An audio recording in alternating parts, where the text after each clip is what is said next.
Good morning, everybody. Keith Engel here for TGI Sports Talks Sunday. Stream of consciousness. We got stuff blurring all over the screen this morning. How's everybody doing? Want to say good morning to everybody watching us this morning on TGI Sports Talks page on Facebook, on YouTube. Everybody watching on Let's Talk Sports YouTube channel. Great content over there. Get out there and see Tanner D, Nick Botkin, Scott Cote. I'm going to forget guys. Alan Perales. More and more. I know I'm skipping somebody. Rob Logan. Just a ton of guys, and I know I'm leaving guys out. Johnny Cruz. Just a ton of guys. Great stuff. And also Northeast Streaming Sports, where this morning you can be watching us on Facebook, YouTube, and even on the Roku app on the Roku channel, Northeast Streaming Sports own channel, which there's also tons of great content, by the way. 48, 50 hours now of new programming every week. Mac and Jack are the lead, the flagship show, if you will, and I often appear on their shows, as you know, on Friday mornings, Sunday mornings. I just got off of there now. And also thumbs up to DDH and Dave Harris. As we know, go have a great Sunday in the great beyond. Listen, I want to send out a thanks to those who said some prayers. I mentioned yesterday on our college football huddle that had a good friend that was in a serious accident, hit by a car Friday. His brother may be watching today, and I hope he is. I certainly send along my prayers still. The good news is that it appears that the injuries are not life-threatening at this point. Some serious injuries, obviously, but the news is good up to this point. I'll get some more information later on. So I appreciate anybody who, had a few good thoughts in their mind for him yesterday. Lots to talk about today, guys. Army-Navy yesterday. Typical Army-Navy game. Not a lot going on until we get to the fourth quarter, and even late in the fourth quarter, and then things just the crap hits the fan. It's just amazing how this happens. It seems like every year. But a fun game, I thought. We'll talk a little about the pregame show. Bill Belichick yesterday on game day. You saw they got this. If you didn't watch it, go back and Google it, because you get to see a side of Bill Belichick that you don't normally see. And I love that. We'll talk a little college football playoff. The Heisman last night. Jalen Daniels wins pretty handily over, surprisingly, Michael Penix with a good distance between Bo Nix. The two victories for Washington, probably the reason for that, and Marvin Harrison fourth. We'll talk a little about that. NFL, half the teams are alive. The Patriots win. Excuse me. Does it mean we have a quarterback? I do not know if that's the actual fact of the matter, but we'll talk about that. We got all the games coming up. Trying to see some of the news or things I might have written down here. McDermott under fire a little bit for some comments he made years ago, trying to fire up his team using 9/11 as a linchpin, if you will. What the hell is this? It's too funny. Sometimes I can't read my own writing. Anyway, we'll talk all of that news. MLB, we got lots to talk about. Big trades for the Yankees with the Red Sox and the Padres. Ohtani breaks the bank. What are your thoughts there? Oh, my God. I'm all for guys getting their money, but, not when it's going to hurt the team. $700 million. They did free up $160 million. $160 million in this year's salary. So we'll see how that goes. But Ohtani really breaks the bank, and we'll look at some of the other meetings, other news in baseball. A few trades there. Maybe we'll jump into college basketball a little bit and look at the rankings. We haven't done that yet. The NBA. Why are we playing in-season tournament? Does anybody care that the Lakers won this tournament? And what's up with the courts that are giving me an epileptic fit if I do turn out a game? Oh my gosh! Anyway, we'll talk about any of that. Your topics are the show's wide open for topics this morning. Let's do this. Bring me topics. I don't care what we're talking about. We'll jump in and out of subjects. This is a stream of consciousness, guys. That's what we do. And yes, thank you, Rick. UAlbany gets a great win in the quarterfinals of the FCS League. By the way, a level on football that is always going to be able to get the playoff right. They go into the semifinals now. I'm not sure who they're playing, Rick. Who are they playing? Can I? Yeah, see. We'll check it out later. Rick, maybe you have that information in front of you, but great job by Albany. Great year this year. Greg Cattuso's done a great job with that program overall since he's been here. Last year was a bit of a down year for the university, but they move into the semifinals of the FCS. Good football, guys. They're at a level now where there's good football being played. And you're not getting all this vitriol about, well, we won't have it next year. But to me, this is why you need more teams and teams able to play. Fat Dom can't be on the sidelines against the Cowboys. Well, I think I had, that's what I wrote down that I couldn't read. Eagle security chief, we're going to talk about. Listen, they won't, again, I don't care. We could jump. We're going to get in Army, Navy. I was going to start there, but we'll start with Dom. I'm not sure who's to blame here, whether it was the 49er that caused the problems originally, but you can't have sideline personnel. I thought he was a coach.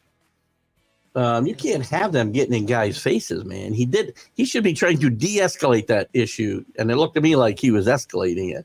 So can't be doing that. The courts are for your distraction, so you don't have to watch the game. Thank you, Kenny. Actually, it's probably a good point. Lakers win this tournament, by the way, if anybody cares, over the Pacers. I just don't understand the whole thing. The games are counting in the standings, and I don't think last night's did, but or maybe when they got to the semifinals. Listen, to me, it was so convoluted, I just couldn't understand the whole thing. And maybe, again, I'll get in trouble early. This might be my first graduation. Albany, okay. South Dakota, number one in the tournament. Look at these are good football teams that you're getting into now that they're playing. These are teams with guys getting drafted in the first round of the NFL draft. South Dakota State, North Dakota State, Idaho played on the FBS level for decades. So again, I'm not sure who Albany's playing next week, but great job out there. Listen, I don't think Kenny's doing this either. I'm not going to besmirch their success up to now. They are playing some better teams now, and it'll get a little bit more. They do play South Dakota. Okay, good. And it's South Dakota State. No, Kenny, or am I wrong there? Let me see if I can pull this up quick. This is bugging me now. Get my coffee out of the way before I spill that. Hang on one second. I meant to have a screen up for this morning, and I slept late. Jet lag is catching up with me today, guys. I FCS playoffs. Who we got? Bracket. Here's the bracket. This might not have the scores yet. Oh, they do. Good. It's South Dakota. Sorry, I thought it was South Dakota State. It was North Dakota State did win. What is this? This year? This isn't even this year's freaking bracket. Are you kidding me? Why give me something that's freaking year old? Would you stop? Actually, I think this is this year's. Oh, yeah, because I'm in the wrong bracket. Okay. So we got North Dakota State still alive. I hope I'm looking. Yeah, there's Albany. 30-22 win over Idaho yesterday.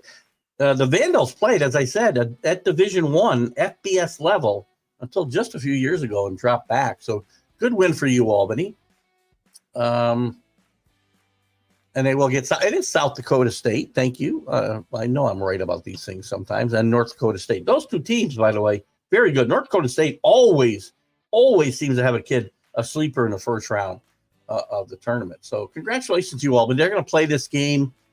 Let's see if I can tell where they're going to play this game. I don't have a location. This game was played in Idaho last night. So congratulations to them.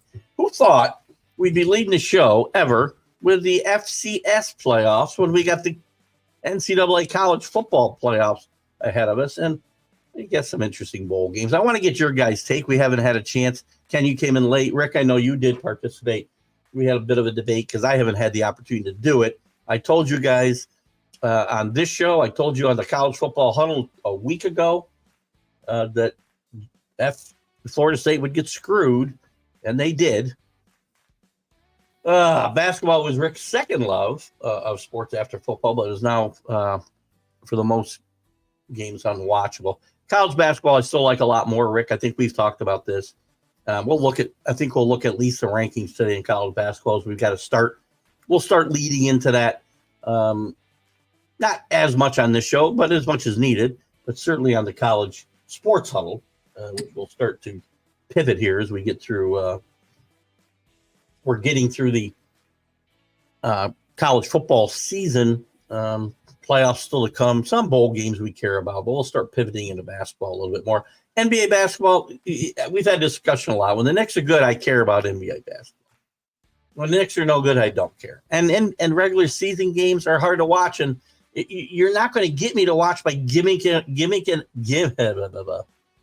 Sound like Foster Brooks. Gimmicking it up by putting in some fabricated in-season tournament. Does it really matter to anybody? Do the players care? You think the Lakers care they won the NBA trophy, whatever they're calling the damn thing? Why? Why would they care? South Dakota State lost to North Dakota. No, North Dakota State's on the other side of the bracket. North Dakota State.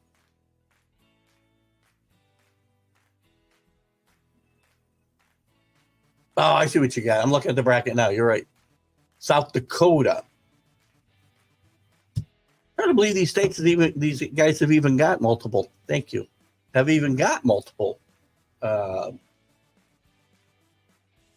big time college programs in the state, right? Where are they recruiting from? Canada? Good call there. Dave Guyette, we'll get into some Yankee talk this week with some big trades for Juan Soto. Listen, I have my doubts about this trade, Dave.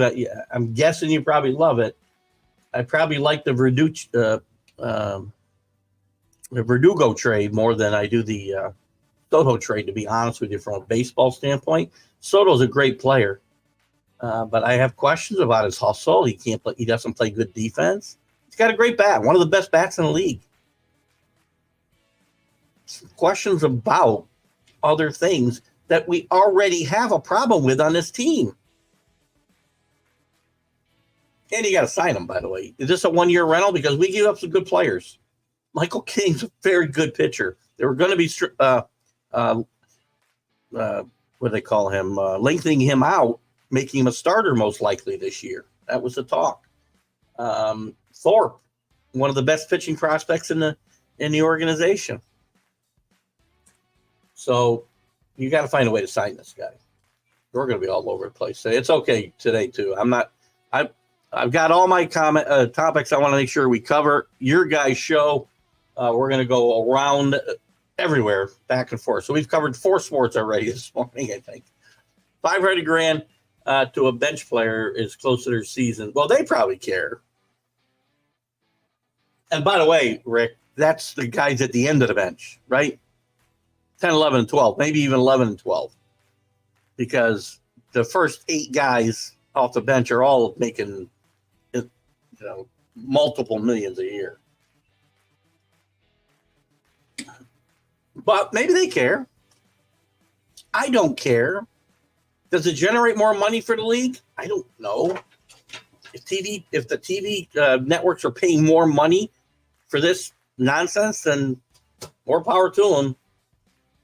Again, I couldn't turn on a game because, well, as Kenny said, it must have been a distraction probably for me not to pay attention to the product. But I felt like I was having an epileptic fit every time I looked at a court. And I don't know if it's going to continue for the rest of the year or not, but I sure hope not. Give me some hardwood. Isn't hardwood part of what I love about basketball? The courts? Ugh. Am I just old? Am I just a dinosaur? I know we have these conversations a lot, Rick and Kenny. Get some younger guys in here. Anthony Price. I'm mad Bo Nix didn't. He did not. I think you're missed you pulled a Keith Engel here and missed part of your word there, or the entire word. I'll tell you a funny story real quick. I'll go back to your comment. A few weeks ago, I had a message from one of the big bosses, not my boss, his boss above him, and even above him. So one of the top guys in the company, corporation. And he messaged me like 8 o'clock at night. Had a question about something. We're all on different time zones, so it's tough. But he said, "Hey, I'm sorry to bother you at night," and blah, blah, blah. And he had a question. I answered his question, and I wanted to tell him, it's certainly not a bother for you ever to reach out to me whenever you need information, Terry.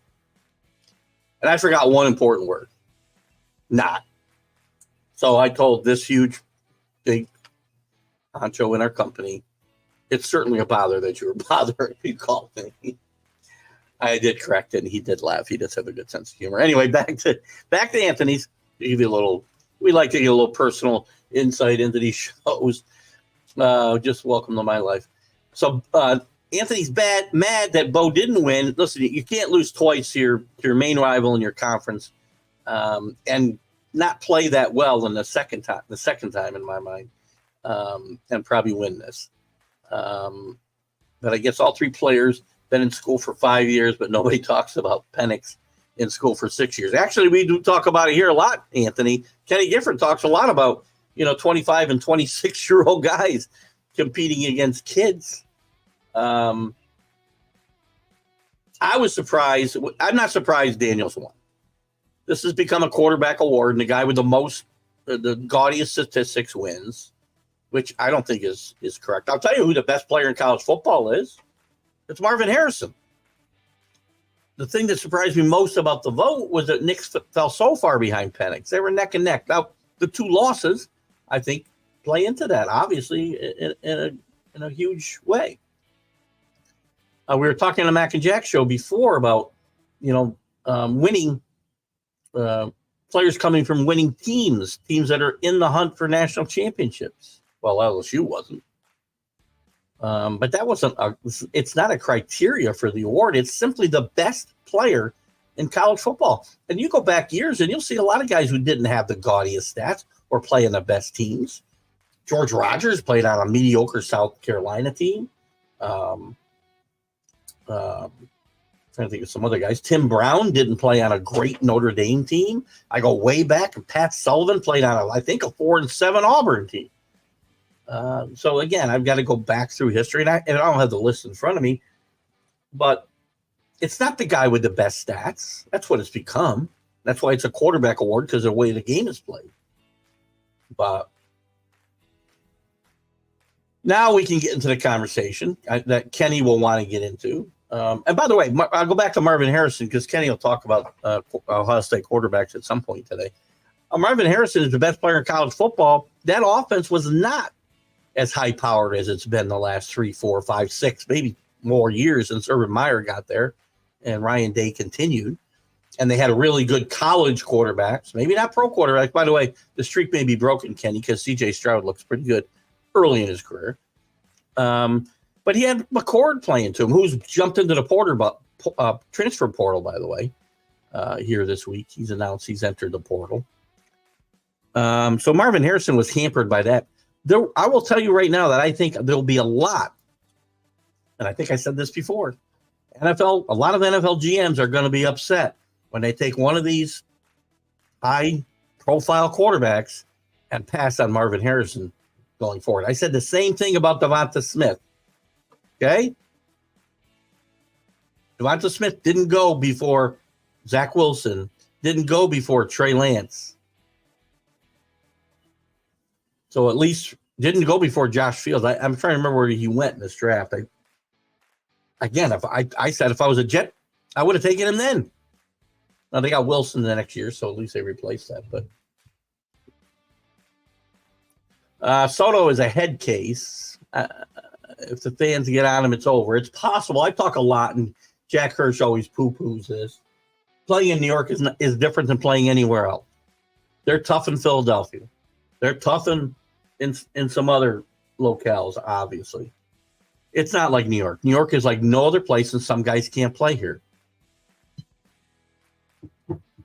we're going to see how thick-skinned Soto is if he gets off to a bad start. My problem is not, and again, I don't know that he's a head case, Kenny. I do know that I watched games, and the eye test tells me he's another Giancarlo Stanton with a little bit of more, at least now, a little bit more talent and still producing, because he is producing off the charts offensive numbers. But he's a liability in the outfield, and I'm not really sure how the Yankees are going to be aligning this outfield, because Soto's a right fielder, going to have to play left field, and that's a big left field in Yankee Stadium. It's not easy. I don't know that Verdugo can play center field. I'm not playing Soto there, and I don't want the Yankees playing Aaron Judge in center field day after day. So I'm a little concerned about what the outfield alignment's going to be.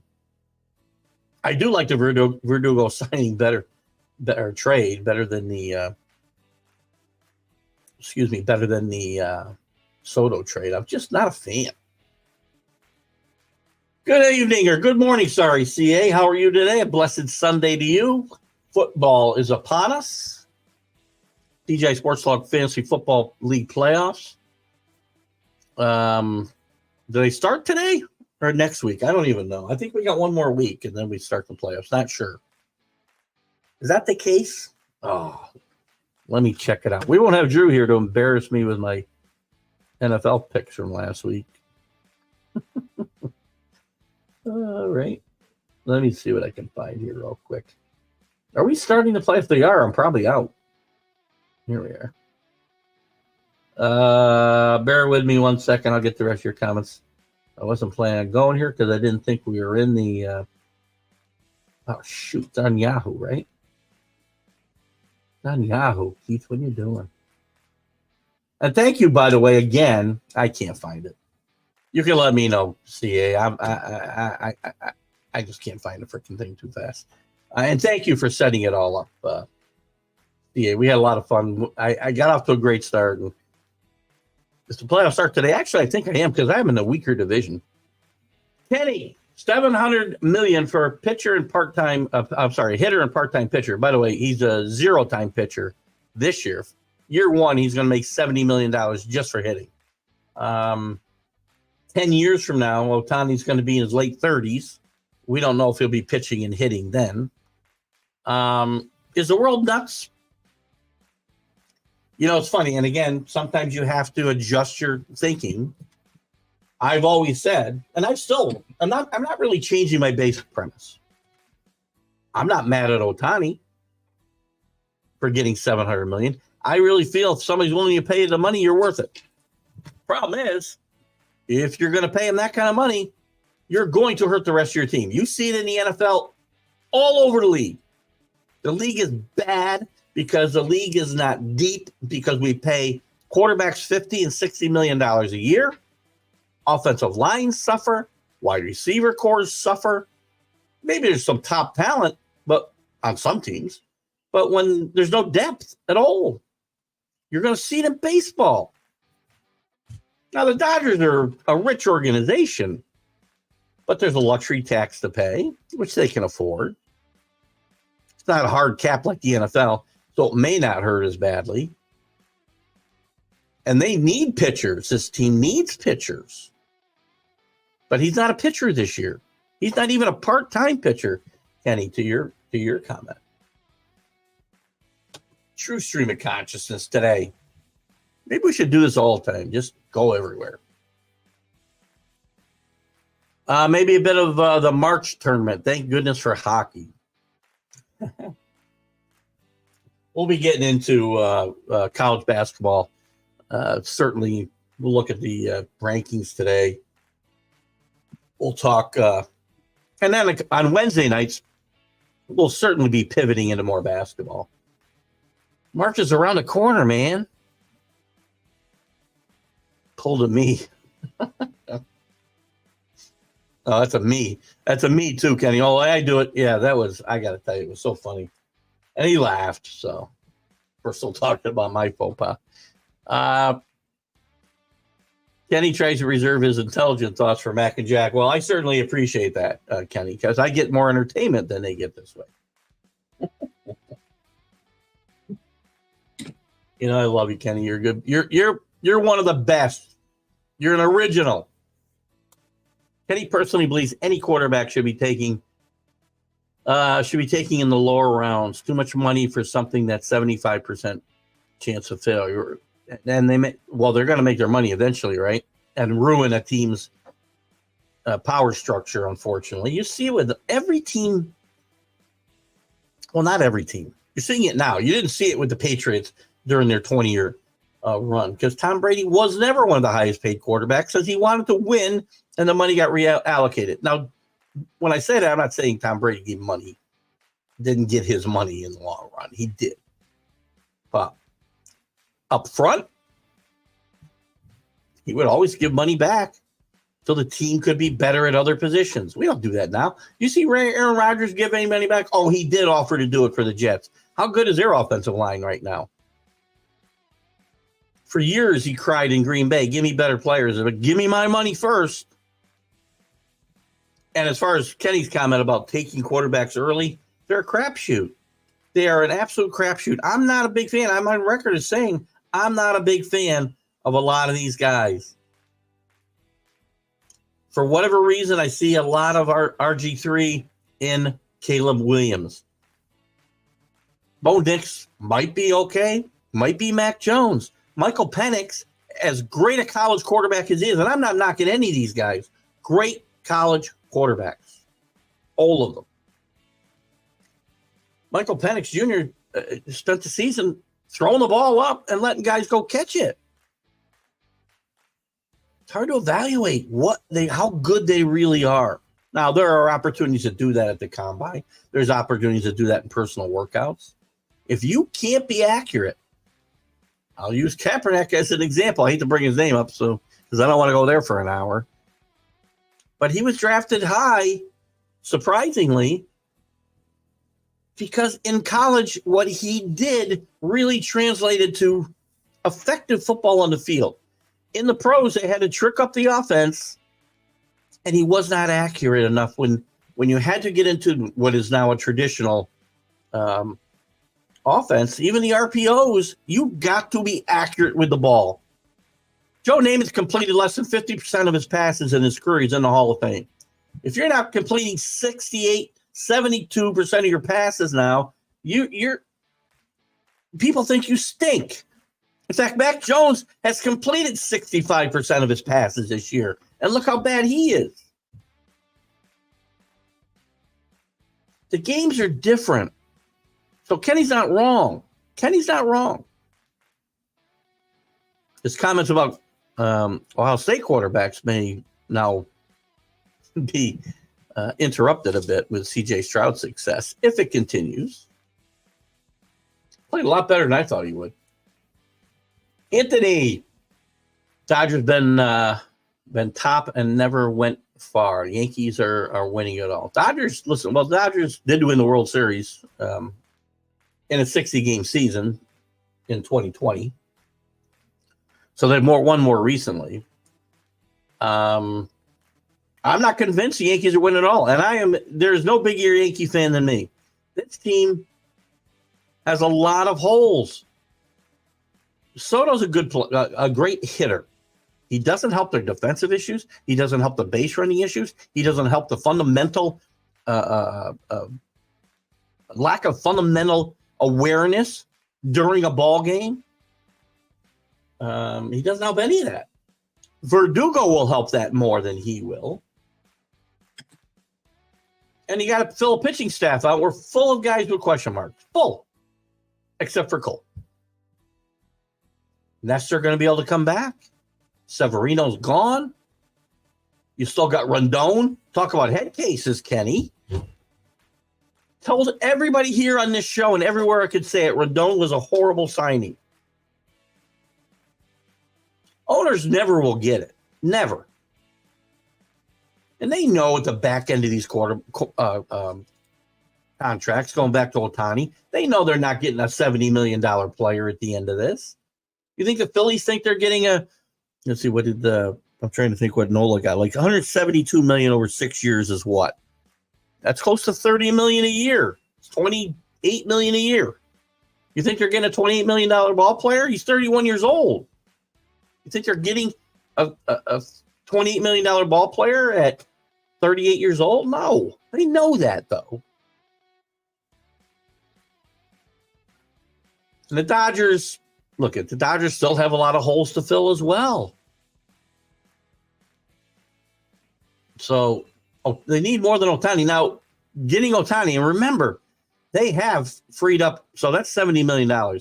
They freed up $160 million in salary this coming year. They still can go get Yamamoto from Japan, who wants to play with other Japanese players. There's no better Japanese player in Major League Baseball than Ohtani.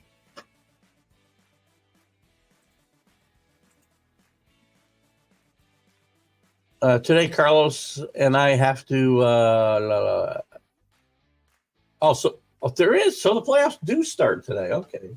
Well, then I must have a bye. Didn't I win our division, Rick? I don't know if I was in the same division or not. I'll find the link here in a little bit. We'll talk about it. A lot of big money involved. Oh, pickleball's really gone. It's funny. We started a long while ago talking about strange sports when I came up with the tackle basketball, and I found foot golf, pillow fighting, all professional sports. Pickleball has taken off huge. This was a game that older folks, older than me and you, Kenny, were playing in Florida just to stay in, some kind of condition and have some fun. Get some exercise. And it's been taken over by the younger crowd, and they are so good. One of the big wigs in my company is a huge pickleball player. And congratulations to him. He wins a lot of tournaments, but they're really serious in this community that he lives in Georgia. So it's become, again, a serious thing around the country. And who knows, it'll probably be in the Olympics before long. There's a couple Olympic sports right now I don't understand. We have Maine and consolation playoffs. Am I in? Well, now you got me wanting to know if I'm in.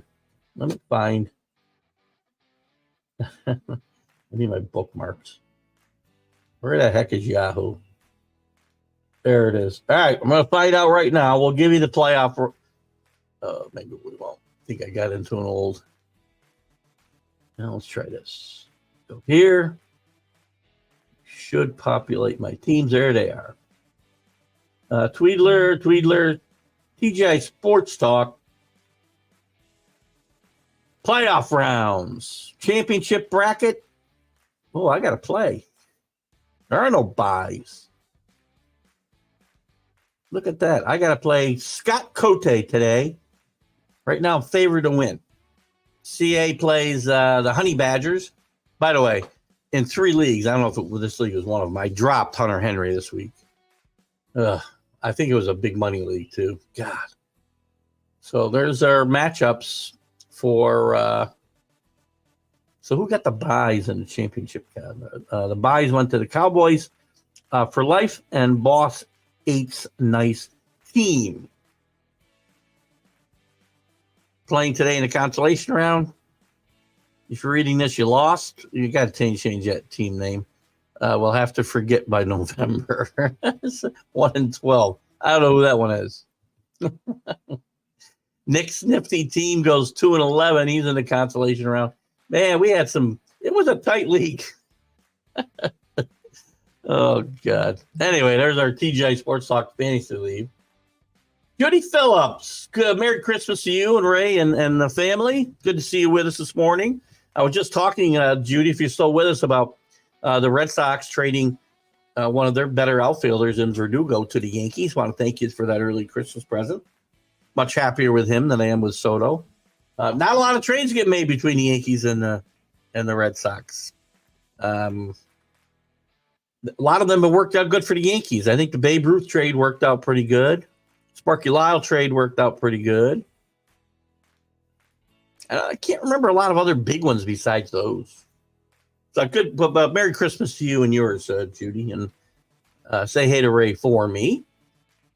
Brady made his millions, but played within the system to help the overall team. Brady made money. Listen, I'm not telling you Tom Brady did not make money. He made a lot of money. Often he was not even the top 10 quarterbacks paid in the league because he would restructure his contract pretty much every year so they could go address other problems. You don't see that from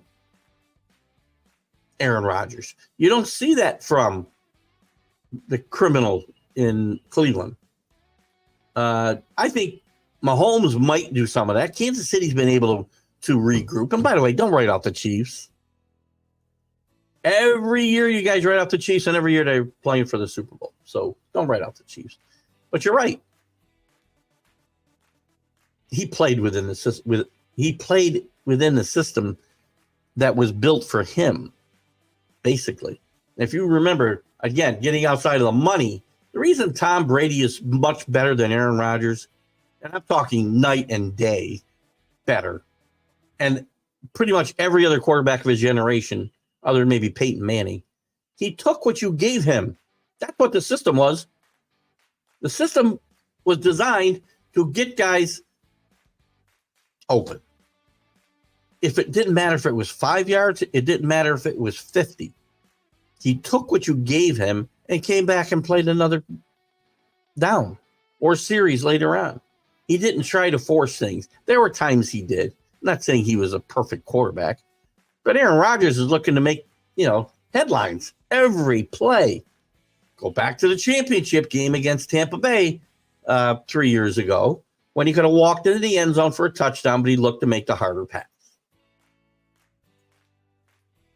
Brady, Prudy, something in the ring or sound of the names makes them different. Well, something in the mental makeup makes them different as well. Again, Tom Brady worked himself up to being one of the great quarterbacks in the league. Look at Purdy. I still don't think Purdy's healthy. I watch him throw the ball, and I see a lot of things that look like wounded ducks going up there. But he's playing well, and he's right now.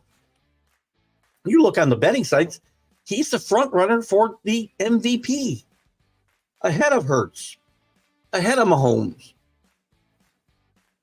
Now, he's got a ton of talent out there, and he's not nearly as good when he doesn't have that whole band of guys together.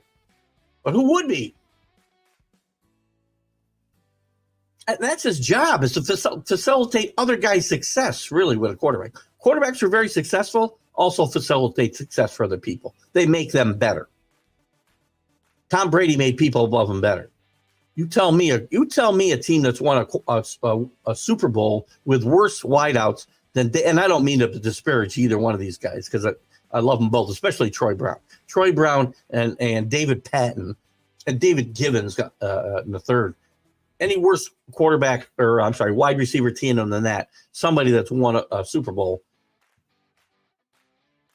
I'll say I'm wrong if you can give me one, but I can't. Purdy's got better weapons than Brady had for his first 3 Super Bowls, I can tell you right now. Now, that talent level rose for the second 3 Super Bowls. Padres will be better next year, CA. I mean, again, they've got plenty of offense without Soto. They're getting a pitcher wherever they use him in Michael King, who is a very, very good major league pitcher. The Yankees were planning on stretching him out and making him a starter next year. We'll see what the Padres do with him. Thorpe is a really good Major League Baseball pitching prospect. I think they make out well here. Yankees give up, I think, a ton of collateral, and they've got a 1-year rental unless they sign him. And by the way, that Ohtani signing yesterday, don't think that Soto's people were not looking at that. He's not getting $700 million. Don't get me wrong. He can't pitch. He's not ever going to pitch. Ohtani's going to pitch eventually. We've gotten into a half hour, more than a half hour of the show. We haven't even talked Army Navy yet.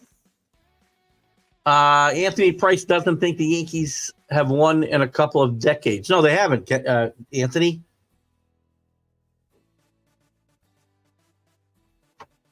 And as a Yankee fan, I gripe. They've won in a couple of decades. They won in 2009. but they have as many World Series victories since 2000 since 2000 as the Kansas City Royals. They got 3 less than the San Francisco Giants, less than the Phillies, less than a gazillion teams. It's not acceptable to be playing in this market with the resources at your disposal and won 1 World Series in 20 plus years. 1. So the answer is 1. I get into this all the time. And you know why? There's one common denominator here. Brian Cashman keep putting together dysfunctional teams. We're on our way to doing it again. There's no third baseman yet. I'm not sure about first base because of Rizzo. We don't know if he's going to come back from that concussion syndrome. Catcher's still an issue. Pitching is a huge issue. Bullpen, Holmes is not a classic closer. He needs to pitch 7th and 8th inning. We need a closer. We need 5 healthy starters, not 1, and hope for 5 days of rain.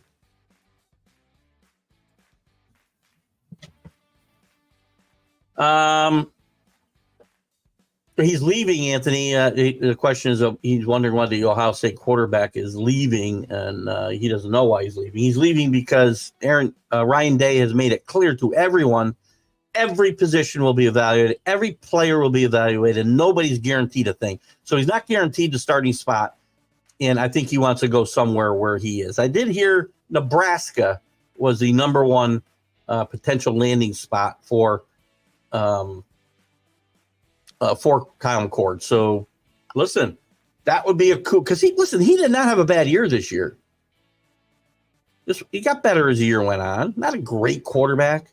Didn't have the gaudy numbers CJ Stroud had, or some other guys, of course. But there's like 60 quarterbacks in the transfer portal already. Dylan Gabriel, I don't know if it's official, but Dylan Gabriel's heading. He came originally from UCF to Oklahoma. He's now going to Oregon. Not official, I don't think, yet. Tackle basketball came too late for. Well, you were playing. Actually, Rick, you might want to go back and sue somebody for this because I think you invented the game. You and Stanley. I think you and Stanley invented the game.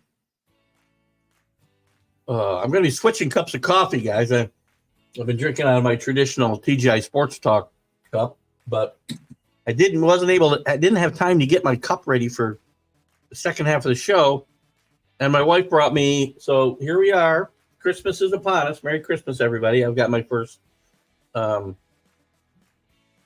Christmas mug coffee. I have no idea why it's so cold. None. Let's spill this somewhere. Anyway, keep those things coming, guys. We'll get into some. Maybe we'll get to some structure here in a little bit. I don't know. You played that in the 70s, and I still have a few eggs on me. All right, guys. Listen, we'll jump into some other stuff. You guys keep throwing stuff at me. We've talked about a lot of stuff. Army Navy yesterday, great spectacle. It was in Foxborough. Well done.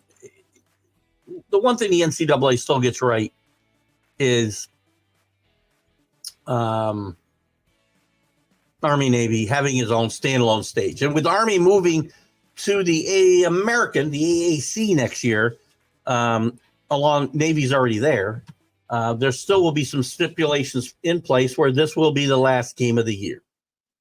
Unless they play, I think, in the conference championship game.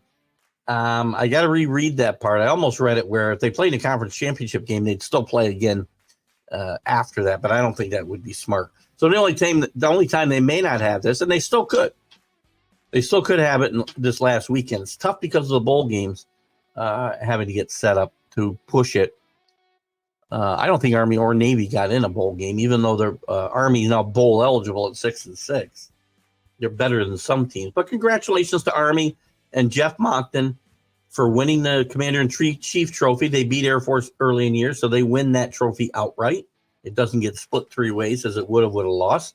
So congratulations to him. He also got a new contract extension, I think, for 5 years this year. One of my favorite coaches in college football is Jeff Moncton. He's done a great job there. They've turned that offense around greatly, made it more of a passing offense. And like that game yesterday, again, not a lot going on. Army scored an early touchdown. Nothing else was happening until late in the fourth quarter. Army pulls away after running back a fumble / takeaway from the Navy quarterback and gets to a 17-3 lead with about 4 minutes left. You think, great, game's over. And by the way, I bet Army -4 yesterday. And next thing I know, they go down the field and score in about 30 seconds. Get Army to go 3 and out, and before you know it, they're down on the 1 yard line. Go for 2 in that after that, and they're down 17-9. Not sure why you go for 2 there, but I'm not the coach. The next possession, they start to take the ball right back down the field after Army got a quick 3 and out, and they got about a 5-yard punt. All day long, Army's punting. And Rick, you talk about special teams. I know. Look at these are military kids. This is not the cream of the crop when it comes to football players, but they're the ones I respect the most, and I know all of you do. Every punt Army kicked seemed to hit and bounce 20 yards backwards. Well, they got one here that I swear it wasn't a 10-yard punt.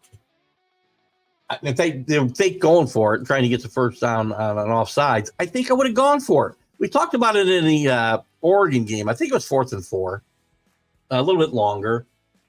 I mean, if you're just going to give them the ball 10 yards ahead of you, you might as well just go for it and end the game if you get the first down, because Navy was burning their timeouts. But he doesn't go for it. He kicks it, and they get a 10-yard kick. And Navy matriculates the ball down the field. Sorry, Hank Stram. Very well, to where we got a 4th and goal from the 1 with about 5 seconds left in the game. And the Navy quarterback made a valiant effort. They tried to tush push. Nobody can do it but the Eagles. I want to talk about that too today as well. They want to outlaw the tush push, and nobody can do it but the Eagles. You ever watch a Patriots try this play? They tried again the other night. Atrocious. Nobody can do this except the Eagles. You don't banish something that everybody wants to do, but only one team can. I don't think. Anyway, we'll get into that. Anyway, they failed. After about, it seemed like 10 minutes of a review, he may have gotten in. You couldn't see where his body hit the ground. They called it no touchdown. He was well short. And it could have been they blow the whistle because of lack of forward progress. But a great game.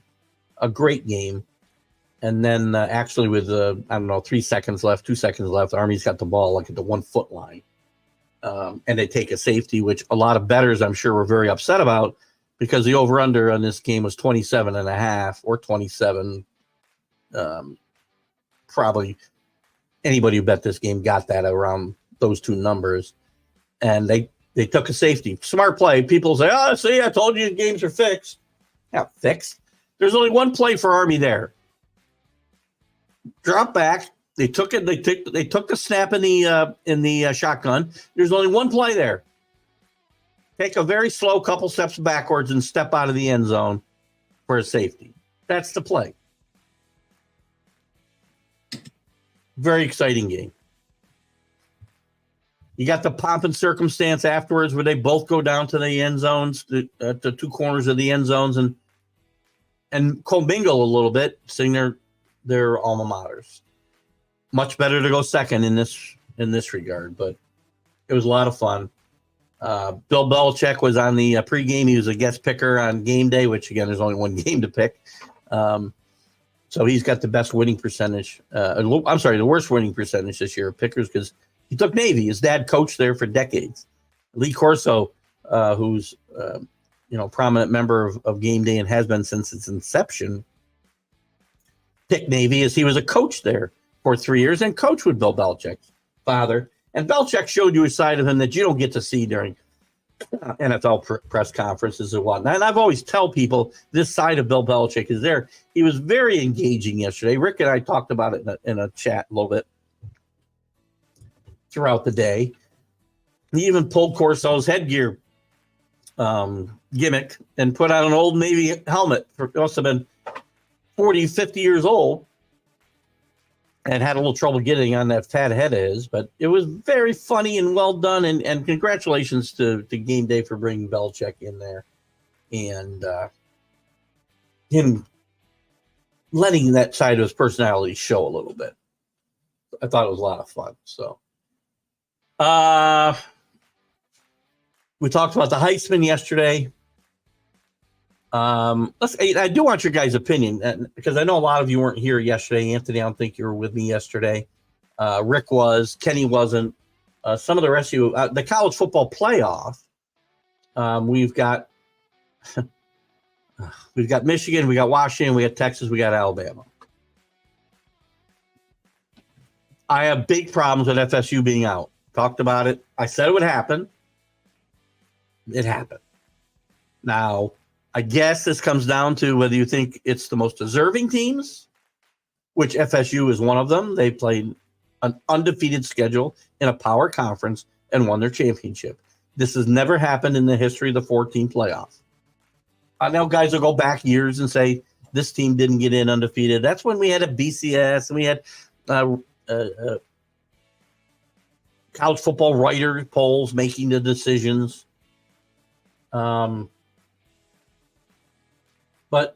Or if you think the four best teams right now need to get in, I mean, if that's the case, maybe Arizona ought to be in. They're playing better football than anybody in the country, maybe.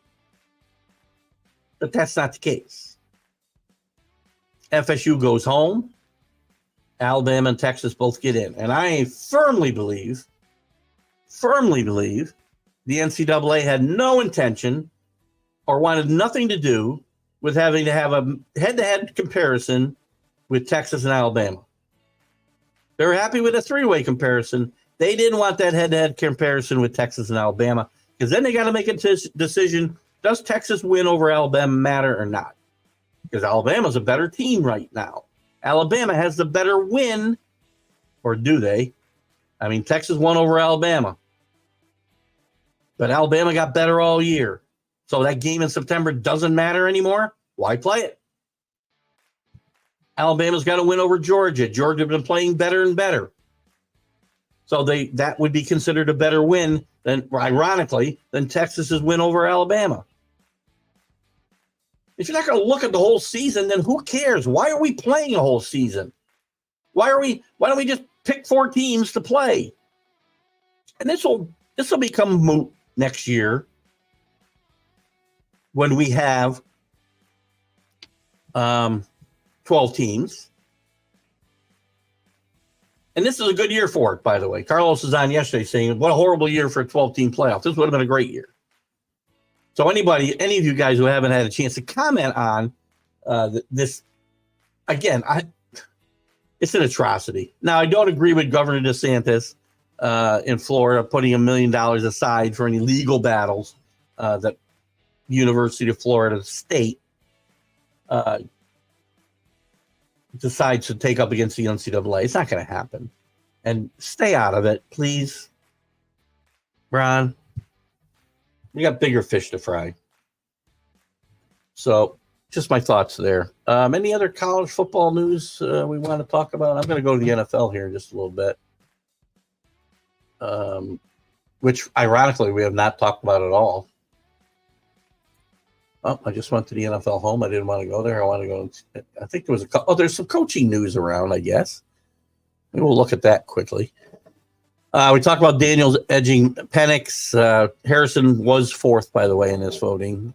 We talked about Army Navy. Great goal line stand to end the game. Constantly, these games come down to the last series. Constantly. I think I missed some comments here. Oh, I apologize, guys. I didn't see these comments.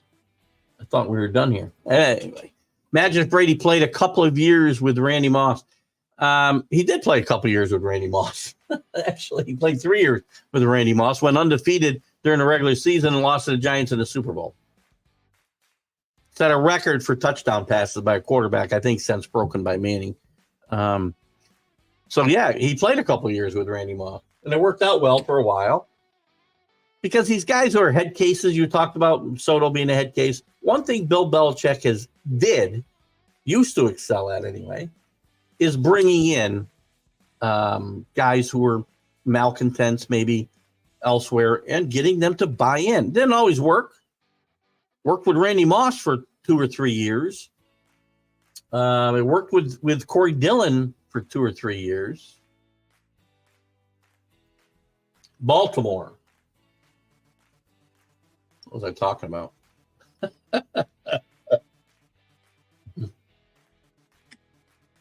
I don't even know what I was talking about to prompt that one, Rick. I didn't see the extra comments. Usually I've got a little taskbar up here that shows me when there's comments, right? 1, 2, 3, 10 comments. Well, it didn't do it, and I saw there's also now a new comment thing down here, which tells me I got new comments. So I missed you guys. CA, we're building history with Yahoo's fantasy league settings. Yes, waiver attention fell off during the middle of the season, and basically not interested. However, I've seen worse first season leagues. Listen, yeah, we had a lot of guys, I think, at the bottom of the league that really fell off. I know we were looking for a team at the end, and I think maybe some guys weren't involved. Maybe next year, CA, keep guys involved. We can make the league smaller and maybe have a small buy-in so they got a chance to win something, maybe. We'll see how that goes. I always play in my leagues right to the end. If I'm last, I'm still making moves. I am in the other 2 leagues I'm in are money leagues. One's a really big money league. It's a $250 buy-in to give you an idea. There's 12 teams, so there's a lot of money involved. And I'm got to win. I think I win, I'm in. I might need a little help, but I think if I win, I'm in. So it's very important. And the other league's small. Yeah, one job as a kicker. Come on, man. I mean, that guy was awful. Rick, am I wrong? Am I wrong that, I mean, at least every time, and again, I might have walked away for a punt or two, but every time I saw Army kick the ball, the thing bounced back 15 or 20 yards. And what a play! And what a place to really shank one there. I mean, they were kicking from about the 40, if I'm not mistaken. And I'm pretty sure Navy got the ball past the 30. We're sharing another underrated classic Sunday Fun Day football tune. What an original chord riff it is, save for the fantasy playoffs. So if you're in our fantasy league, check the message board for CA's post of a original chord riff, a Sunday Fun Day football tune. Kenny, college football playoffs don't talk about college football playoffs don't talk about playoffs. Once again, the NCAA committee showed how inept they are. Agreed, 100%.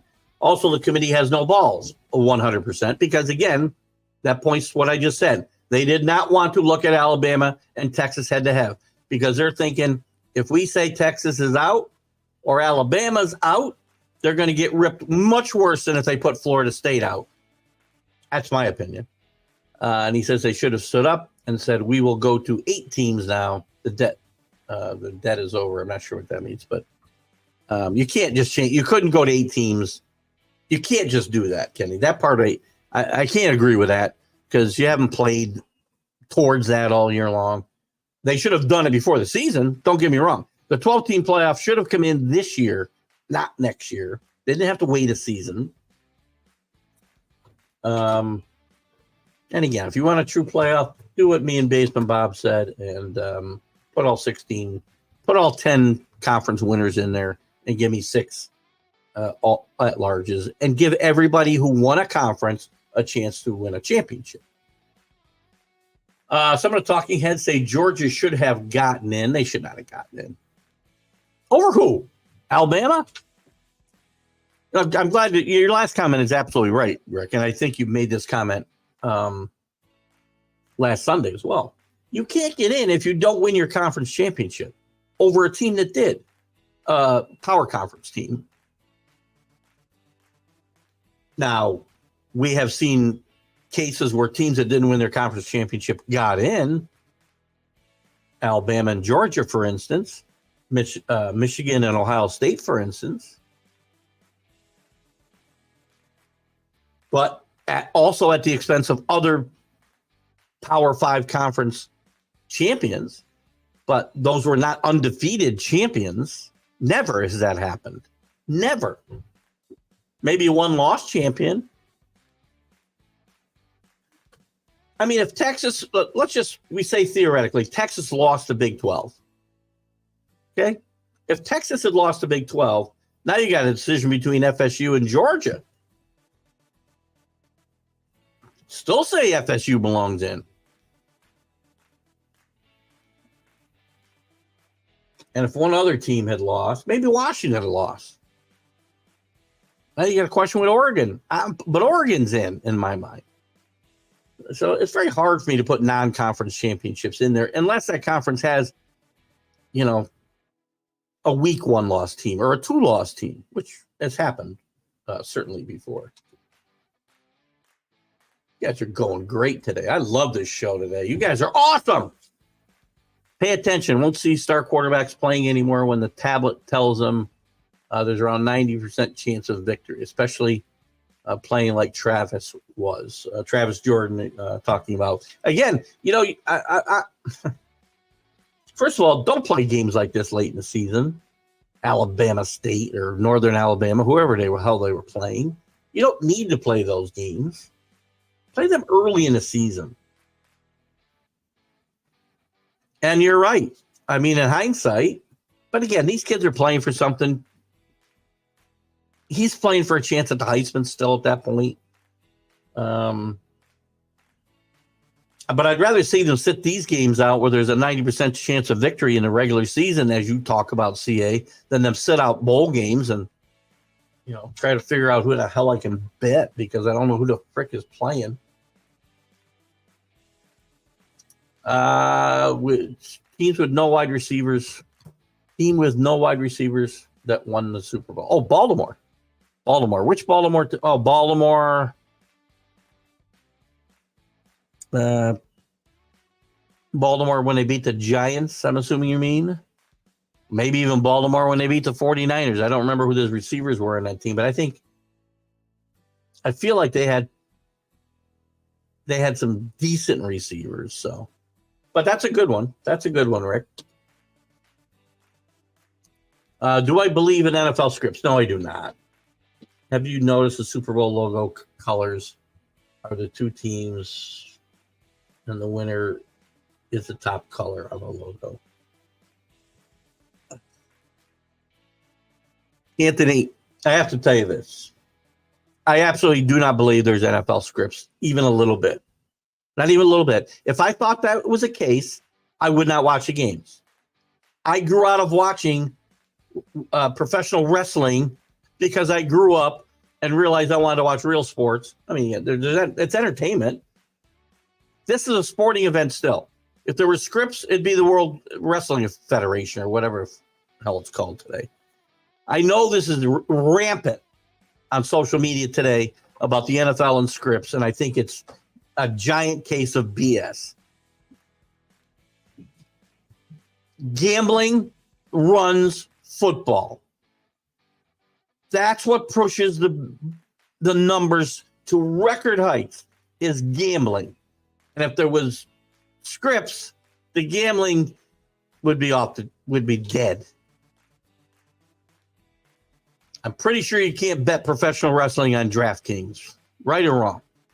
There is no script. There are no scripts in the NFL. No. So based on your theory of the NFL logo, and by the way, if there were scripts, do you think they'd give you a clue to what it was? They'd be hiding it like crazy. No, there's no scripts. Now they're working themselves towards parity, and what they want is a bunch of teams involved in a playoff chase, a bunch of bad teams. mediocre teams. Maybe I shouldn't say bad. But trying to build a bunch of mediocre teams, what you've done is made a bunch of really bad teams. I'm okay with there being super teams, right? I'm okay with somebody dominating. I'm okay with the Steelers and the Cowboys and I'm going back in time, Steelers, Cowboys, and the Vikings being great year after year after year. I'm okay with that. Get better. Don't try to find a way to mandate that teams are all 8-8. Well, we can't be 8 anymore. 9-8.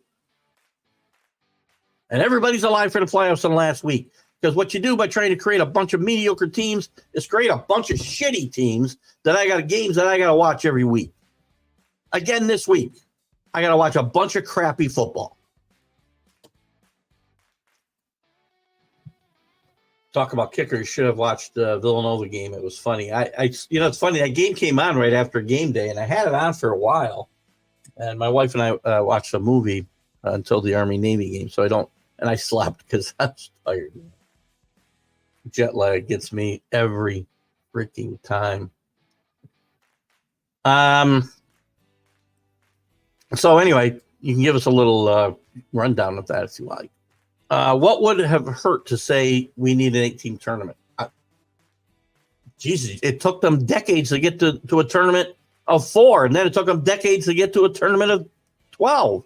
There's no way they were going to turn around in a week and say, you know what? We can't make this decision. And that would have been a cop-out, too. We've already got a system in place. I mean, you talk about them having no balls, Kenny.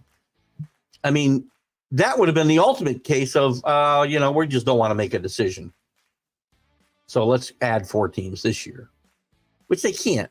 You got to go through a whole vote of it's not just the NCAA. The NCAA didn't say, okay, we're having a 12-team tournament starting next year.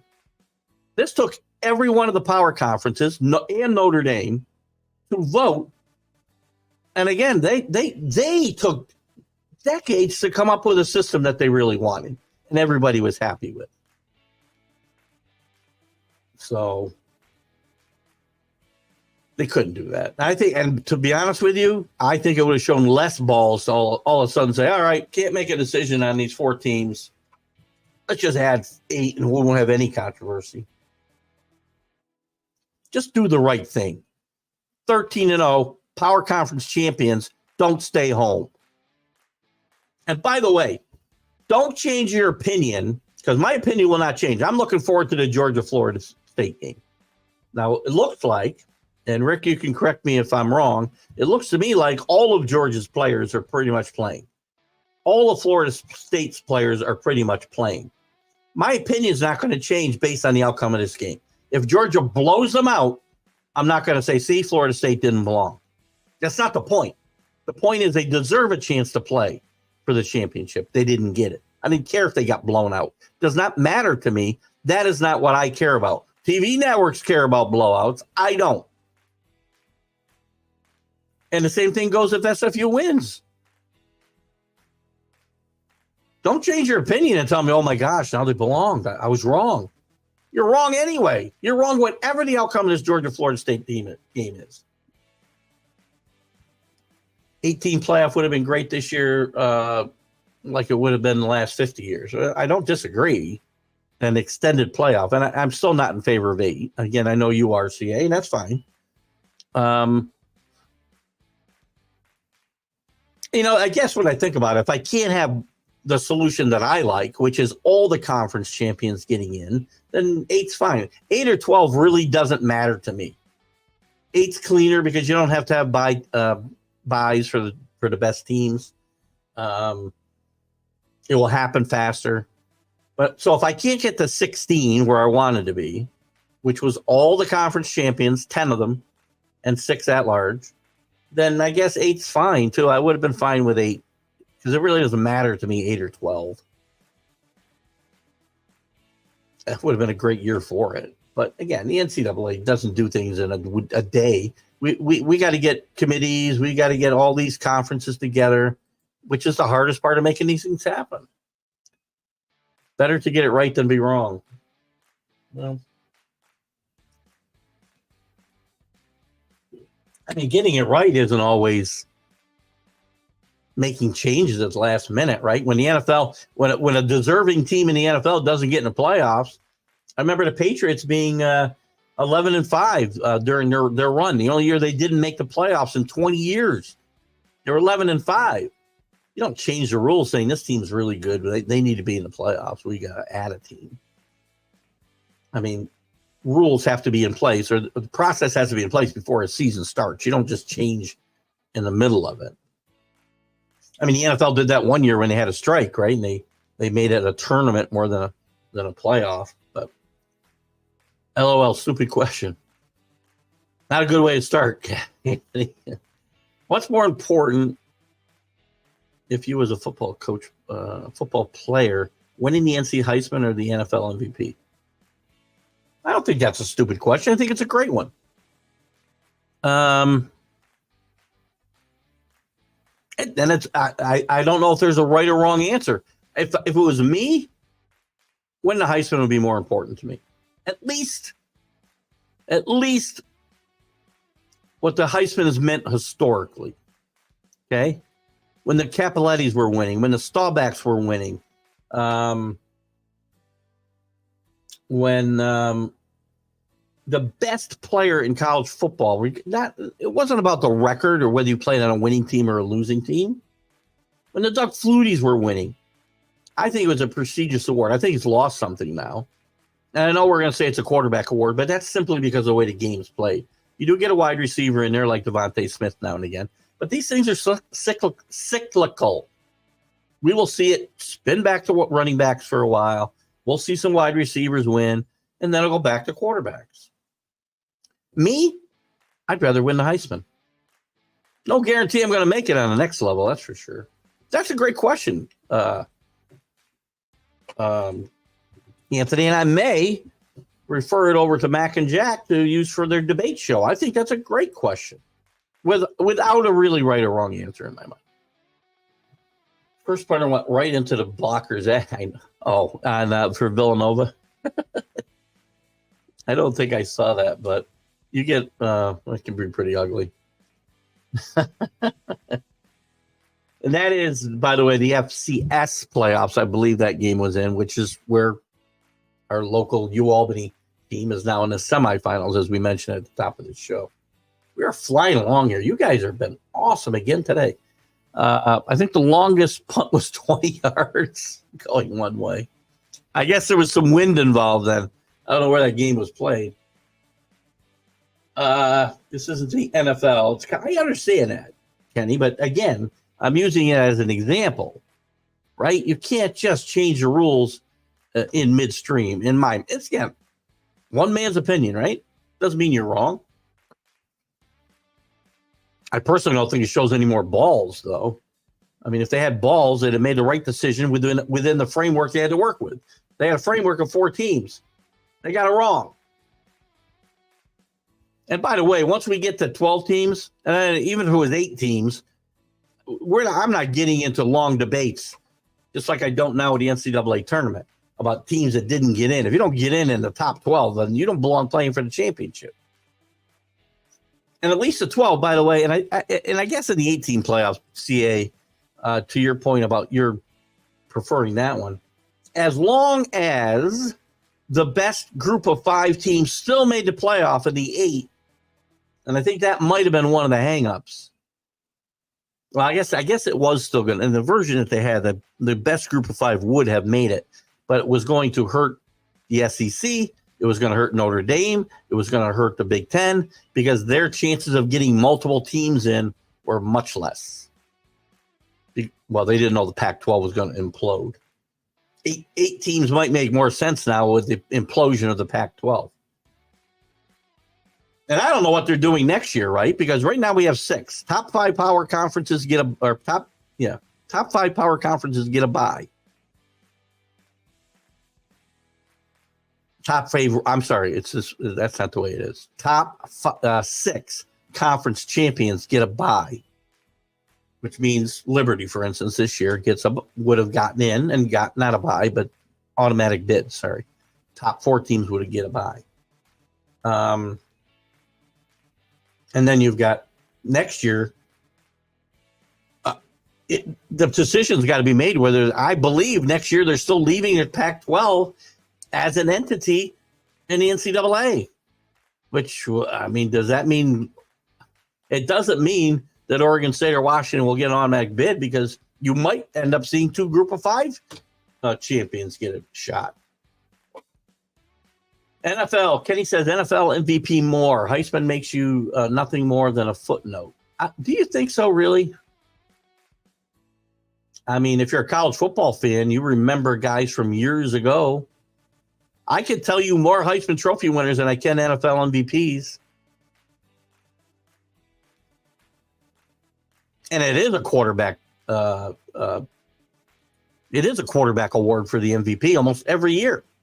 Now, the way the game is played, even more so than the Heisman.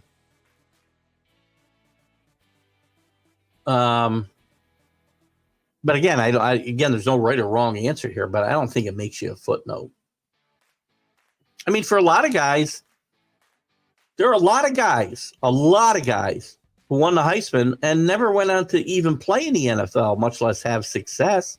You had guys from Army and Navy winning the award and never making it to the NFL or getting a chance to play in the NFL, but I get your point. Yesterday was the best Saturday pick to follow the wives around to 6 different shopping locales. People watching, well, I like to people watch, but I cannot go out to shopping locales unless there's a bar nearby that I can hang out while they shop. And since COVID was the best thing ever happened to me. I've not left my house to buy a Christmas gift since COVID, I'm pretty sure. Might have had to pick up something somewhere, but I don't think I have. I think I've ordered every single thing online for the last 4 years. The NFL rule changes during the games. Well, that's a good point. I mean, you put the LOL in there. It's not really changed during the course of the games, but rule interpretations certainly are left open to a lot of subjectivity during NFL games, which, again, sucks, man. Another reason the NFL is shooting themselves in the foot so badly. They've got the golden goose as far as interest in this game because of a lot of reasons. One, gambling. Sorry. Number one reason people watch college or any football, probably, but professional football, since we're on that topic, is gambling. That's why they got in bed with them. But they're ruining the product. They're ruining the product by putting rules in that don't need to be there, and then putting rules in and letting officials interpret them themselves. You can't tackle a quarterback anymore and land on him, for instance. What a stupid rule. And left open to interpretation. It's supposed to be slamming into the ground or you know,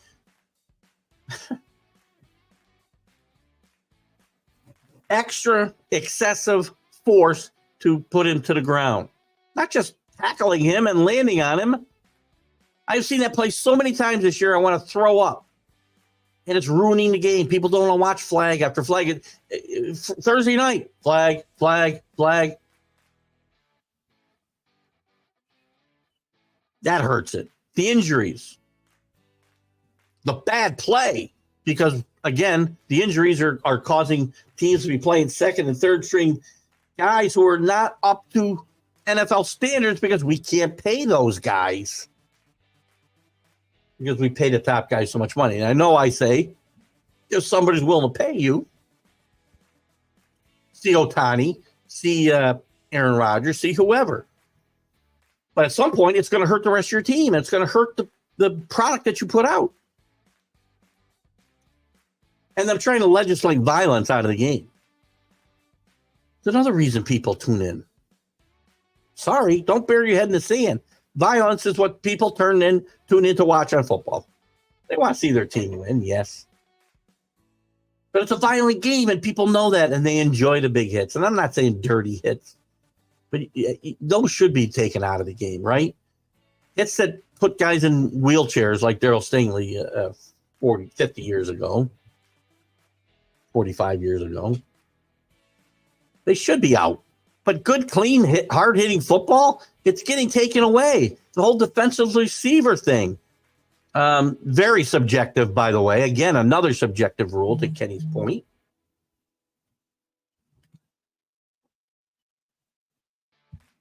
I got a message here from, bear with me one second, guys, because you remember I told you about a friend that got hit by a car Friday night. I just got a message from his brother,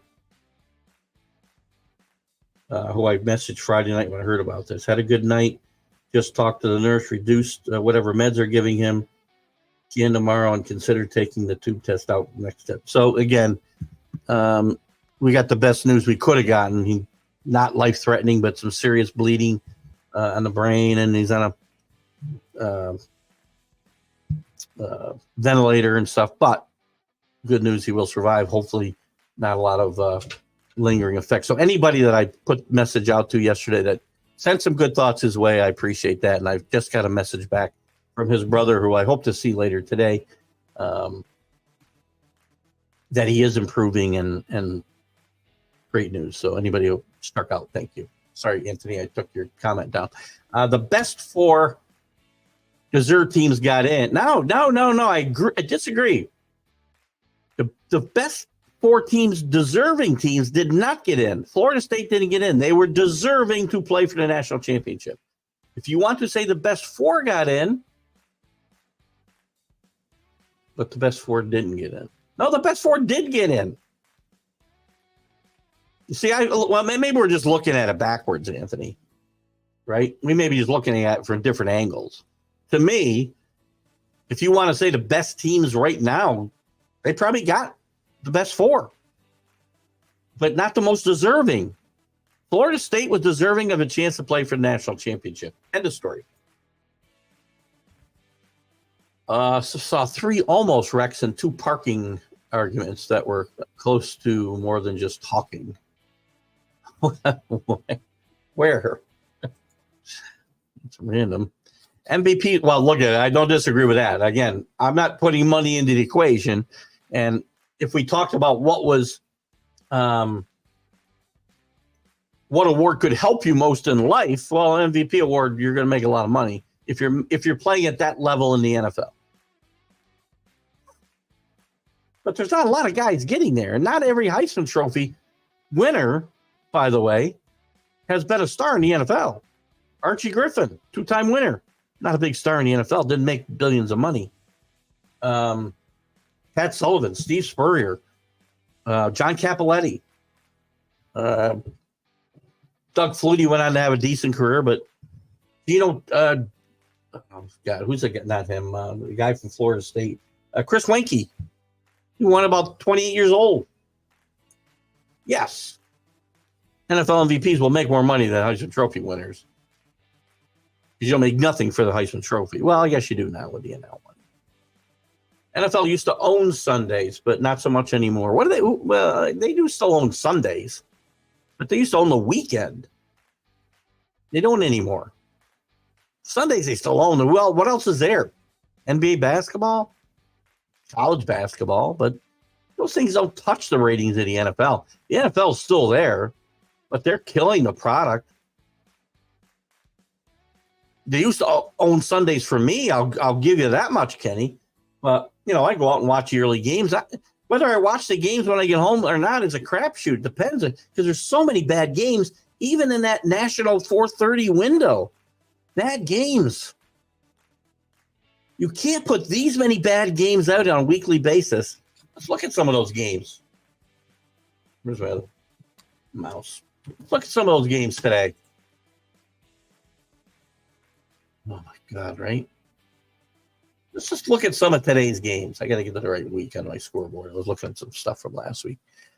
Buccaneers and Falcons. Yay. Lions and Bears. Yay. Colts and Bengals. Can't wait for that one. Jaguars and Browns. That was not a bad game, actually. Panthers and Saints. Jets and Texans. Rams and Ravens.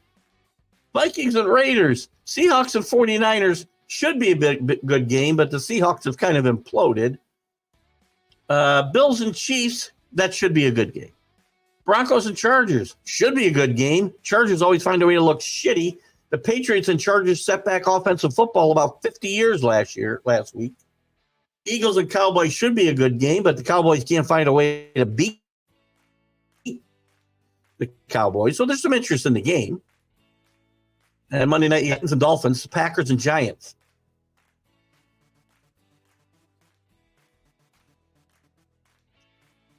Are you serious? What did I just give you? And I don't know why there's 2 Monday night games this week, both at 8:15. I have no idea. But I don't think I gave you 3 games that are must-watch today. NFL's killing itself. There's too many bad teams. When I gamble, I use NFL Red Zone. I'm with you.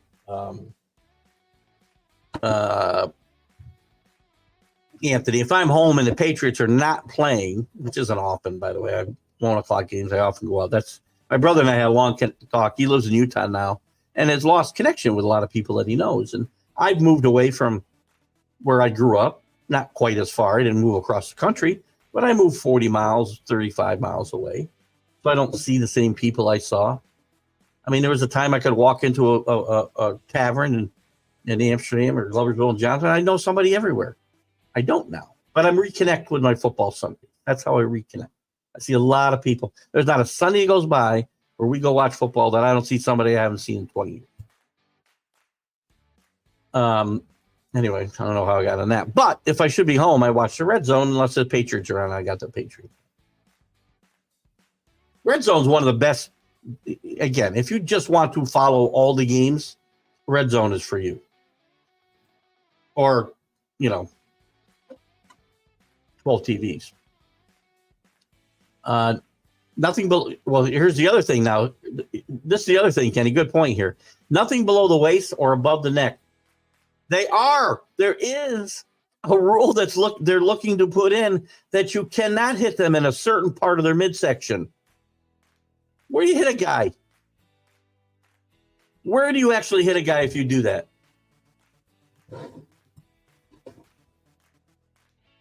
And I get some of these rules, and hitting below the waist, there's the Brady rule, basically, when he was knocked out by Pollard, one of the dirtiest players ever to play in the NFL, by the way, on a late hit, first game of the season. He was playing for the Chiefs at the time, Pollard was.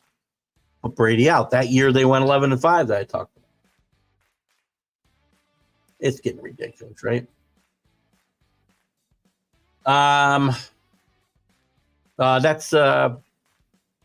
it's not it's Todd's brother, actually. Billy. Todd is okay. I just got a message from Todd about his brother. And it did not sound good Friday night when I got the news. I got off a plane. I got a call from my best buddy Mark and telling me about this horrible thing that happened to him outside the place we go to watch football, actually. So good that he's okay. Stop being a cheapskate and get the Sunday ticket. You spend more than that at Creekside. Going to the Creekside is not about me spending money. I think I just mentioned why I go there. I go there because that is my time of the year to reconnect with people. Rick, that's why I mentioned to you, stop by and have a beer. It's got nothing to do with being. In fact, I have access to the Sunday ticket if I want it. There's years I've paid for it. In fact, if I had it, I wouldn't watch it. I would watch the Red Zone, which I have for $7 a month.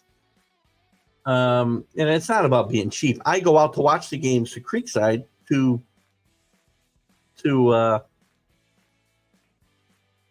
and I do spend more than at Creekside. It's, a $60 or $70 day every Sunday, but I go there to reconnect with people that I don't get to see except for football Sundays. I mean, I see Mark, but I don't see these other people. I see tons of other people. And good point. And I haven't seen Tommy Herba in probably 40 years. But there's not a week that goes by that I don't see somebody. I mean, on a regular basis, I see people that I haven't seen since the previous football season because the recovery room crowd has all moved to Creekside, basically. But every week somebody comes in there. A couple weeks ago, Nancy Tarmy from Perth, came in with her husband. I thought she'd moved to Colorado, but I hadn't seen her in forever. So that's why I go, is to reconnect. And it's funny, my brother and I had this conversation, which was also about a lot of other things in the world. We solved all the world's problems that night over a bottle of Jameson, and the world's not happy, but we were. But I enjoy. I say to you, I say to Mark Robertshaw, who I see's got a laugh up here. I'm not sure why.